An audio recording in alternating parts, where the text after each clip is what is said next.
манасын угуп ыраазы болгон аксакалдар бир жолу сураптыр. Bu жомокту кимден үйрөндүң, кимден тарбия таалим алдың деп кызыгат да.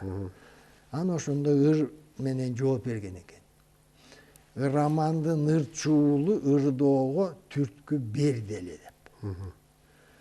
Ышкын терген жериме ылайыктап келди эле.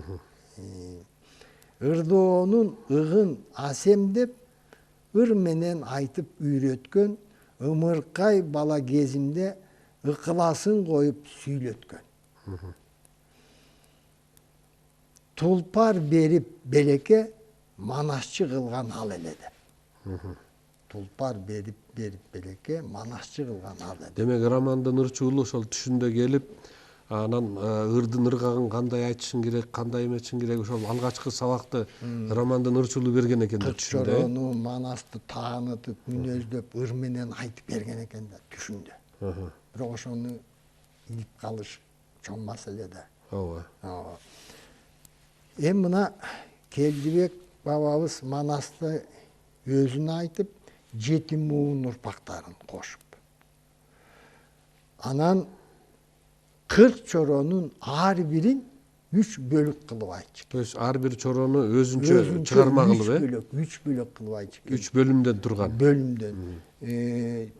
Төрөлгөнүн, жетилгенин, өскөнүн биринчи, экинчи эрдигин элге кылган кызматын, үчүнчү дүйнөдөн өтүп акыркы сапарга узатканын ушундай чоң чыгарма кылып 40 чорон айтчу. Ар бир чоро өз элинде төрөлүп, анан Манаска келип чоро болгон окуяларына чейин баарын жазган турбайбы? Ушундай кылып айткан.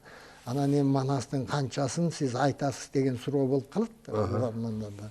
Анан ошондо минтип айтканы жазылып калыптыр. Эгерде илгери таар кап болчу, көрүп калдыңар го өзүңөр, 3 бурчтук кылып жааганда биз башыбызга кийип алчу эмеспи? Ооба, таар каптар. Кезектергенде. Бу эми болжолду 1 метр 20 сантиметр бийиктиги, эни 1 метр, 2 киши, 3 киши анан көтөрчү эмеспи? Таар кап толтура таруу болсо, менин айтканым ошо таруунун бир уучу эле деп айтчу экен. Эгер Манас ошол таар кап менен толо таруу болсо, меники бир эле уч деп айткан. Менин айтканым бир эле уч. Океандагы бир эле тамчы деген нерсени айткан турбайбы? Анан ушундан эмнени билсе болот? А киши айлап айтчу экен. А кишини чакырып Анжиян, Ташкент, Кокон, Урумчу, Турпанга чейин кызыгып Манасын угабыз деп чакырып кетчү экен да. Ушунду айтып отуруп, баарын кошкондо ушунча эле айттым дегени бул эмнени туюндурат? Терең ойлосок. Бул кишинин ошол айткан манасы өтө баягы көлөмдүү экендигин, терең экендигин айтып атат да.